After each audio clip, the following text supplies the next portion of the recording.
প্রথম দ্বিতীয় দফা মিলে রাজ্যের যে বিরোধী দল তারা যে ম্যাজিক ফিগার 148 আছে সেটা ক্রস করবে কিনা জানি না, কিন্তু কাছাকাছি যাবে। ভবানীপুরে যেখানে গণনা হবে গিয়ে কয়েক ঘন্টা থেকে গেলেন, এটাতে থাকার দরকার ছিল না। আমার ধারণা যে তিনি বুঝছেন যে তিনি এবার ক্ষমতাচ্যুত হয়ে যেতে পারেন, অতএব তার জন্য একটা অজুহাত তৈরি করার জন্য এই স্ট্রং রুম নিয়ে এত বেশি কথা টথা বলে বাজার গরম করা, আর পুরো জীবনটাই এবং জালিয়াতিতে ভরা। তো তিনি সত্যি কথা খুব কম বলেন, ঠিক কথা খুব কম বলেন, এবং মিথ্যা এবং বেঠিক কথা তিনি আতঙ্কিত আছেন। আর পঞ্চায়েত ভোটের সময় দেখেন যে ব্যালট পেপার গিলে খেয়ে নিচ্ছে। এই ডব্লিউবিসিএস অফিসারদের পর্যন্ত হাইকোর্টে ডাকানো হয়েছে, তারা এর কোনো উত্তর দিতে পারছেন না, এবং তারা যে উত্তর দিচ্ছেন তার জন্য আপনারও রাগ হবে। তো এইরকম অফিসারদের তিনি গণনা করতে চেয়েছিলেন। যেহেতু নির্বাচন কমিশন এটা করেনি, তার জন্য তিনি হাইকোর্টে গিয়েছিলেন, সুপ্রিম কোর্টে গিয়েছিলেন, যে বিরোধী দল এবার সরকার গঠন করবে। নমস্কার দর্শক বন্ধুরা, ইমেজ বেঙ্গলে আপনাদের সকলকে স্বাগত। পরিবর্তন না প্রত্যাবর্তন, এখন প্রত্যেকের কাছে একটাই প্রশ্ন। এই পরিবর্তন বা প্রত্যাবর্তন সম্পর্কে রাজনৈতিক বিশ্লেষণ জানতে আমরা এখন এসে উপস্থিত হয়েছি প্রাক্তন আইপিএস ডক্টর নজরুল ইসলামের কাছে। আমরা শুনবো তার বিশ্লেষণ। স্যারকে প্রথমেই আমাদের ইমেজ বেঙ্গলে স্বাগত। নমস্কার। তো প্রথম আমি বলছি যে এবারের নির্বাচনে আগে কয়েকবারে যে ধরনের হিংসা হয়েছে সেই তুলনায় অনেক কম হিংসা হয়েছে, কিন্তু হিংসা হয়েছে, রিগিংও হয়েছে, 1 নম্বর। 2 নম্বর, যে পরস্পর বিরোধী দাবি। আমি একটা উদাহরণ দিয়ে বলছি যে প্রথম দফার নির্বাচনের পর, যেখানে আমি একজন ভোটার ছিলাম, আপনি যে দুটো রাজনৈতিক দলের কথা বলছেন, দুটো দলই বলছে 100-র বেশি আসন পাবো, তাই তো? তো 152টা আসনে ভোট হলো। দুটো দলই যদি 100-র বেশি আসন পায়, তাহলে কত আসনে ভোট হওয়া দরকার ছিল? অর্থাৎ দুটো দল যে বলছে, তাদের দুটো দলের দাবি কোনো মতেই সম্ভব হতে পারে না, কারণ দুজনের 100-র বেশি করে আসন পেলে 200-র বেশি আসনের দরকার, কিন্তু 152টা আসনে মাত্র ভোট হয়েছে। আর এরপরে আসুন বিভিন্ন সমীক্ষা। এখন সমীক্ষা যদি খুব অবজেক্টিভ হয় বৈজ্ঞানিকভাবে, তাহলে একের সমীক্ষার সঙ্গে অন্য সমীক্ষার ফারাক অল্প হয়, কিন্তু যেখানে সাবজেক্টিভিটি চলে আসে, যে আমি একটা দলকে পছন্দ করি, তাকে জয়ী দেখতে চাই, তো তখন আমি প্রভাবিত হয়ে যাই সমীক্ষাতেও। তো সেই জন্য একদম অপোজিট ফলের সমীক্ষাও আসে। তবে অনেক সময় দেখা গিয়েছে যে সমীক্ষা কাছাকাছি আসে, অনেক সময় দেখা গিয়েছে যে সমীক্ষা যা বলে তারা পুরো উল্টোটাও হয়, কারণ ভোটাররা কিভাবে ভোট দিচ্ছে সেটা সব সময় তারা প্রকাশ করে না। এটা গেল দ্বিতীয় দিকটা। এরপরে আমার মতামতটা কি?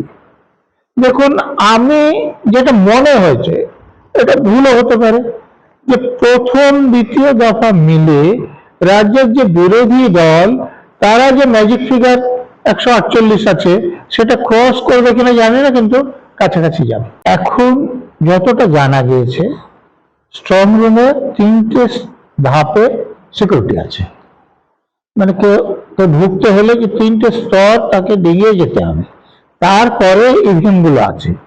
এবং আরেকটা ব্যবস্থা হয়েছে যে ইভিএম গুলোকে সিসিটিভি ক্যামেরায় নিয়ে এসে বাইরে পর্দাতে সেগুলোকে দেখানো হচ্ছে, এবং এই যেখানে দেখানো হচ্ছে সেখানে বিভিন্ন রাজনৈতিক দলের প্রতিনিধিরা থাকতে পারে। তো যদি যেটা করা হয়েছে সেটা যদি ঠিক মতো থাকে, এবং রাজনৈতিক দলের প্রতিনিধি যদি ওখানে থাকেন এবং দেখেন যে না, সবসময় দেখা যাচ্ছে কিছু হচ্ছে না, তাহলে তো রাজনীতি করার সুযোগ নেই। মমতা ব্যানার্জিও চলে গেলেন, ভবানীপুরে যেখানে গণনা হবে গিয়ে কয়েক ঘন্টা থেকে গেলেন, এটাতে থাকার দরকার ছিল না।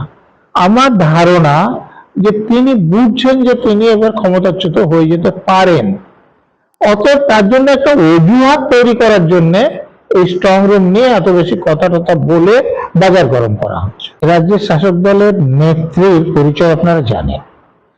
তিনি যখন 80-র দশকে ভোটে দাঁড়িয়েছিলেন, তখনই ডক্টর লিখতে শুরু করেছিলেন।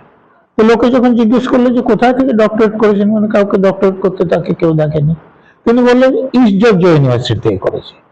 কিন্তু পরবর্তীকালে খোঁজ নিয়ে দেখা গেল যে দুনিয়াতে ইস্ট জর্জিয়া ইউনিভার্সিটি বলে কিছু নাই, অর্থাৎ যে ইউনিভার্সিটি নাই তিনি সেই ইউনিভার্সিটির ডক্টরেট, তার মানে জালিয়াতি।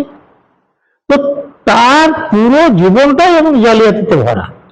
তো তিনি সত্যি কথা খুব কম বলেন, ঠিক কথা খুব কম বলেন, এবং মিথ্যা এবং বেঠিক কথা বলার জন্য ওনার কোন রকম অনুতাপও নাই। রবীন্দ্রনাথ মারা গিয়েছেন 1941 সালে, 6-7 বছর পরে গান্ধীজিকে রবীন্দ্রনাথকে দিয়ে তিনি ফলের রস খাই তার অনশন ভাঙাতে পারেন। রামমোহন রায় মারা গেছেন 1833 খ্রিস্টাব্দে, আর আমাদের বিধানসভার সৃষ্টি হয়েছে 1950 খ্রিস্টাব্দে। কিন্তু তিনি এই 100 বছরের বেশি সময় পরে রামমোহন রায়কে দিয়ে এই বিধানসভায় সতীদাহের উপর আইন পাশ করিয়ে নিতে পারেন। দেখুন, সিধু কানু দহর একটা জায়গার নাম, এটা কোনো ব্যক্তির নাম না, কিন্তু তিনি ওখানে সভায় গিয়ে মানে বিনা কোন রকম সংকোচে বলতে পারেন যে দহর বাবুদের বংশধররা আমার সঙ্গে দেখা করুন। মানে তার যে জানা নেই দহর একজন মানুষ নয়, এবং তার জন্য তার কোনো অনুতাপও নাই। দেখুন, আমাদের যে শেক্সপিয়র, কিটস এবং রবীন্দ্রনাথ, তিনজনের দুজন কখনো একসঙ্গে জীবিত ছিলেন না দুনিয়াতে, কিন্তু তিনি তিনজনকে একসঙ্গে সাহিত্য আলোচনা বসিয়ে দিতে পারেন। তো তার এমনই ক্ষমতা।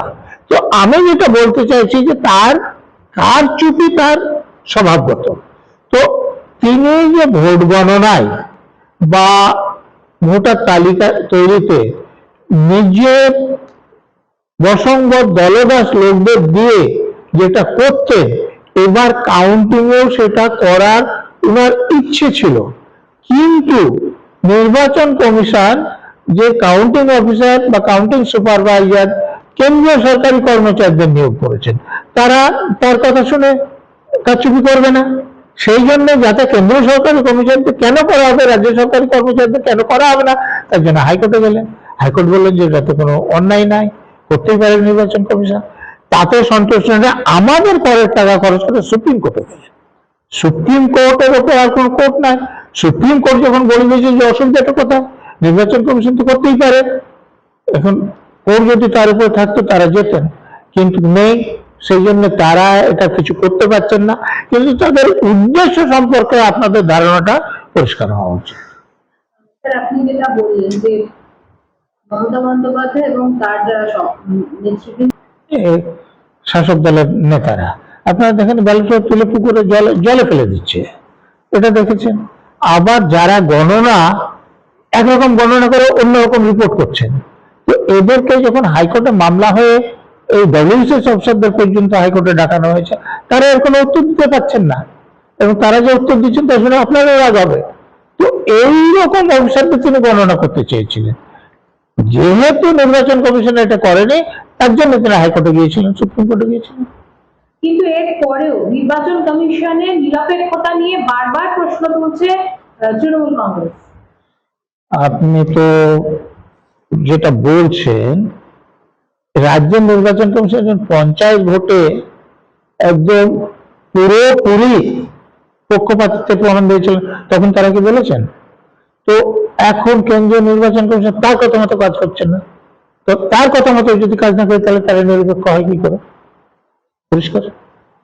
কোনো কোনো জায়গায় ডায়মন্ড হারবার, মগরাহাট, দক্ষিণ 24 পরগনার এরকম প্রায় কয়েকটি বুথে সেখানে পুনর্নির্বাচন হচ্ছে। তো এই যে পুনর্নির্বাচনটা হচ্ছে, এর যে ফলাফল সেটা কি আলাদা করে ভোট বাক্সে প্রভাব ফেলবে বলে আপনি মনে করেন? দেখুন, নির্বাচন যখন হয়েছিল তখন কিছু লোক ভোট দিয়েছিলেন, পুনর্নির্বাচন যখন হচ্ছে তখন সেই লোকেরা এসে যদি ভোট দেন, কিন্তু তারতম্য হতে পারে, সেদিন আসতে পারেননি আজকে এসছেন, বা সেদিন এসেছিলেন আজকে আসতে পারেননি, তাহলে কিছু ফারাক হতে পারে। কিন্তু পুনর্নির্বাচনটা হচ্ছে কেন? যে এখানে কিছু বুথে ক্যামেরা অফ করে রাখা হয়েছিল, যদি কোনো অন্যায় কাজ না করবে তাহলে ক্যামেরা অফ করতে যাবে কেন? যেমন ফলতার কিছু জায়গায় এখনো পুনর্নির্বাচন হচ্ছে না, কিন্তু সেখানেও যেমন প্রার্থীকে যে বোতাম চেপে ভোট দিতে হবে সেখানে টেপ লাগিয়ে রাখা হয়েছিল। তো এটা তো নিঃসন্দেহে চেষ্টা যাতে বিরোধী প্রার্থী ভোট না পায়, সব রাজ্যের শাসক দলের যে প্রার্থীতে সেই পায়। তো সেখানে আশা করি সিদ্ধান্ত হবে যে কি করা হবে। স্যার, এরকম পরিস্থিতিতে যেভাবে তৃণমূল কংগ্রেস বিভিন্ন স্ট্রং রুমগুলোর ধারে কাছে তারা তাদের প্রার্থীদেরকে নিয়ে যাওয়ার চেষ্টা করছেন, আপনার কি মনে হয় যে নির্বাচনের দিন আলাদা করে কোনো উত্তেজনা হতে পারে যেটা গণনাকে প্রভাবিত করতে পারে? দেখুন, নির্বাচনের পরে এবং গণনার আগেও বিভিন্ন জায়গায় উত্তেজনা হচ্ছে। আপনারা পঞ্চশালে দেখেছেন, বেহালায় দেখেছেন, পটাশপুরে দেখেছেন, ফলতাতে দেখেছেন। সেখানে তো রাস্তা অবরোধ করে মেয়েরা গ্রেপ্তারের দাবি করছে যে যারা তাদের উপর অত্যাচার করছে। অতএব উত্তেজনা এখনো আছে।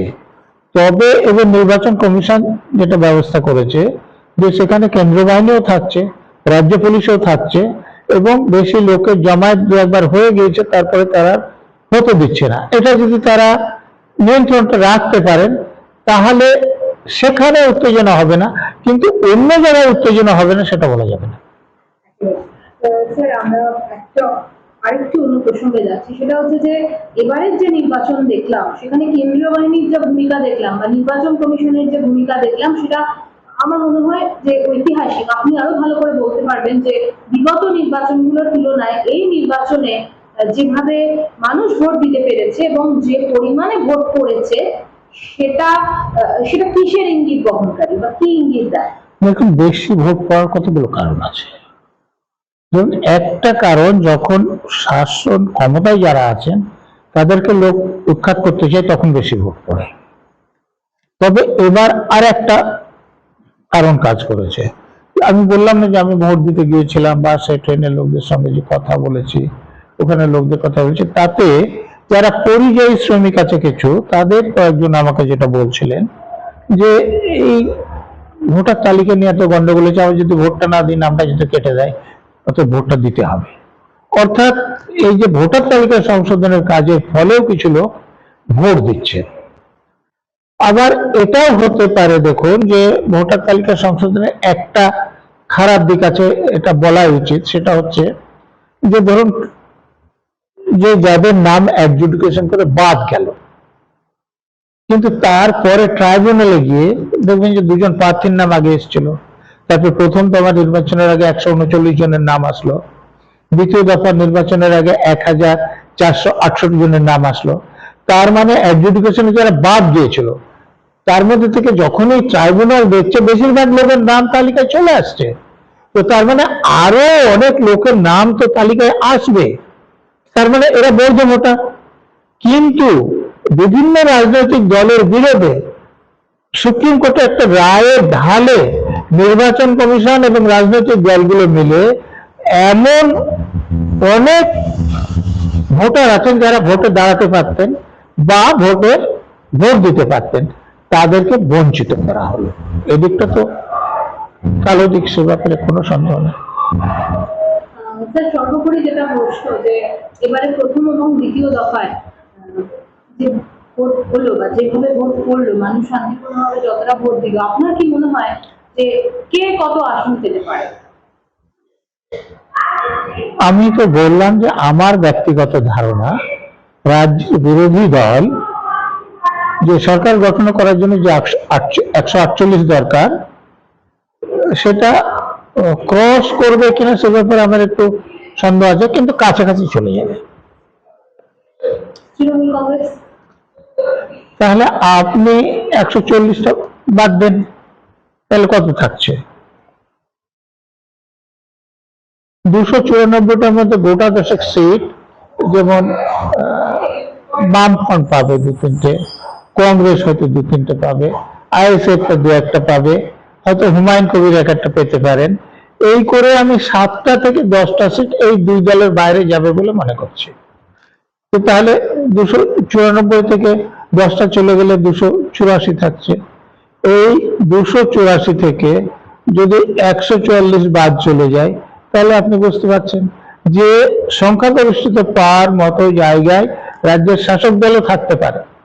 মানে কে কটা আসন বেশি হবে সেটা গণনার পরে বোঝা যাবে। কিন্তু এবার এমন আমার মনে হচ্ছে না হবে যে কেউ এই যে 226 আসনে পেয়ে গেল, এরকম হবে বলে আমার মনে হচ্ছে না। মানে সরকার গঠনের ক্ষেত্রে কি হতে চলেছে? আমি তো আশা করছি যে বিরোধী দল এবার সরকার গঠন করবে। স্যার, মমতা বন্দ্যোপাধ্যায় বলছেন যে পুনরায় 226টা আসন পেয়ে ক্ষমতায় আসছে। মমতা ব্যানার্জি তো অনেক কথাই বলেন। উনি তো এটাও বলেছিলেন যে আমি বেঁচে থাকতে ভোটার তালিকা সংশোধনের কাজ হতে দেব না। তো উনি তো বেঁচে আছেন, তালিকা সংশোধনের কাজ বহু লোক ঠিক হয়েছে। স্যার, আপনার কি মনে হয় এসআইআর, বিভিন্ন রাজ্যে দুর্নীতির যে প্রসঙ্গগুলো, এটা পরিপ্রেক্ষিতে অ্যান্টি ইনকামবেন্সি ভোটের প্রসঙ্গ, এগুলো কি এবারে গুরুত্বপূর্ণ ফ্যাক্টর হয়ে উঠলো? দেখুন, ভোটার তালিকা সংশোধনে আলোচনা হওয়াতে বিভিন্ন চ্যানেলগুলো, খবরের কাগজগুলো যে লোক পাঠিয়েছিল, দেখা যাচ্ছে যে একটা বুথে যেখানে ধরুন 700 কি 800 ভোটার, তার মধ্যে 100 জন মরা মানুষের নাম আছে, 50-60 জন অস্তিত্বহীন লোকের নাম আছে, একটা লোকের 44 জায়গায় নাম আছে। তো এই নামগুলো সবগুলো বাদ যায়নি। মানে ভোটার তালিকা সংশোধন এত ভালোভাবে করতে পারেনি নির্বাচন কমিশন, মানে তার অধীনে লোকেরা ঠিক মতো কাজ করেনি। কিন্তু যেগুলো বাদ গিয়েছে তাতে তো রাজ্যের শাসক দল যেভাবে রিগিং করে জিতত, সেটা কঠিন হয়ে গেছে, সে ব্যাপারে কোনো সন্দেহ নেই। আপনি বলছেন যে এইভাবে রিগিং করে যে জেতাটা, যেটা শাসক দল বিগত নির্বাচনগুলোতে করেছে। হ্যাঁ, রিগিং কি করে করতো? ধরুন যে 100 জন মরা মানুষের নাম আছে, সেই মানুষগুলোর হয়ে কেউ ভোট দিয়ে দিত আমাদের পুলিশ অফিসার এবং প্রিজাইডিং অফিসার, পোলিং অফিসারদের অসততার সুযোগ নেই। আমি একটা উদাহরণ দিয়ে পরিষ্কার করে বলছি। এটা বোধহয় বিধাননগরে আমাদের একজন বিখ্যাত গায়ক, তাকে চিনবে না presiding officer, polling officer, police officer, আমার মনে হয় না, কিন্তু তার নামে ভোট পড়েছে বিধাননগর পৌর ভোটে। কতদিন, কয়েক বছর পরে তিনি মারা যাওয়ায়, তার মানে তার হয়ে কেউ ভোট দিচ্ছে। তো এই মরা মানুষগুলোর হয়ে সেরকম কোনো লোক ভোট দিত, অস্তিত্বহীন লোকগুলো নিয়ে কোনো মানুষ সেরকম ভাবে ভোট দিত, তো সেগুলো তো বন্ধ হবে। এখন কাউকে যদি ভোটে রিগিং করার জন্য ভোট দিতে হয়, তাহলে যাদের নাম তালিকায় আছে তাদের নামেই দিতে হবে, মরা মানুষের নামে হবে না, অস্তিত্বহীন লোকের নামে হবে না, 40 জায়গায় নাম আছে তার নামে হবে না। তো তাহলে একটু কঠিন হয়ে গেল না? স্যার, একদম শেষ প্রশ্ন, সেটা হচ্ছে যে মুসলমান সম্প্রদায়ের যে মানুষ, তাদের মধ্যে একটা দ্বিধা বিভক্ত পরিস্থিতি তৈরি হয়েছে। যারা তৃণমূল কংগ্রেসকে ভোট দেবেন তাদের বিষয়টা আলাদা, কিন্তু যারা তৃণমূল কংগ্রেসকে দেবেন না, যেহেতু বিজেপি, তাদের একটা ধর্মভিত্তিক ইস্যু আছে, সেই পরিপ্রেক্ষিতে বাকি যে ভোটগুলো মুসলিম সম্প্রদায়ের, সেটা কাদের দিকে যেতে পারে বলে আপনি মনে করেন? দেখুন, মুসলমান সম্প্রদায়ের লোকেরা সকলে একসঙ্গে যুক্তি পরামর্শ করে ভোট দেয় এরকম নয়। জন্মসূত্রে আমিও একজন মুসলমান, কিন্তু আমি আমার বুদ্ধি প্রয়োগ করে কাকে ভোট দেওয়া উচিত সেভাবে ভোট দিই।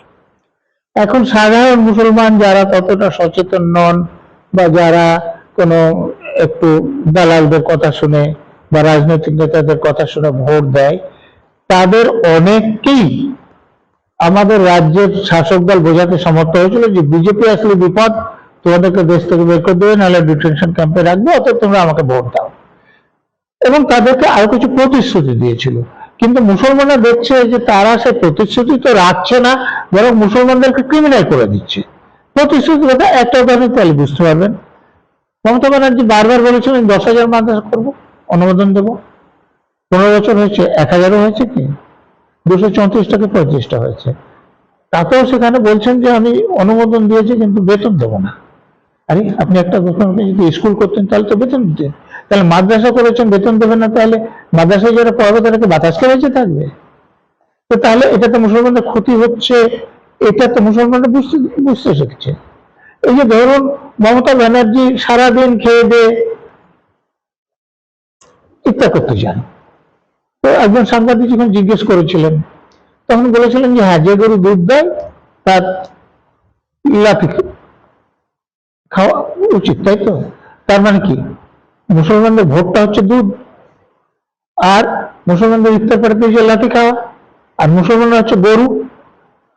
তো হ্যাঁ, যারা অসচেতন আছে সেই গরুদের অনেকেই বোঝেননি এ কথাটা, কিন্তু কয়েকজন কিছু লোক তো বুঝেছে, তাদেরকে এতে ভালো লাগবে। এই যে ধরুন মুর্শিদাবাদে ওয়াকফ সম্পত্তির জন্য এই যে হরগোবিন্দ দাস, চন্দন দাস, এদেরকে খুন করা হলো। আরে ওরা তো ওয়াকফ নিতে গিয়েছিল নাকি? না এই যে মমতা ব্যানার্জি, সিদ্দিকুল্লাহ চৌধুরী, যারা তাদেরকে খেপালো, তাদের কোনো ওয়াকফ গিয়েছিল?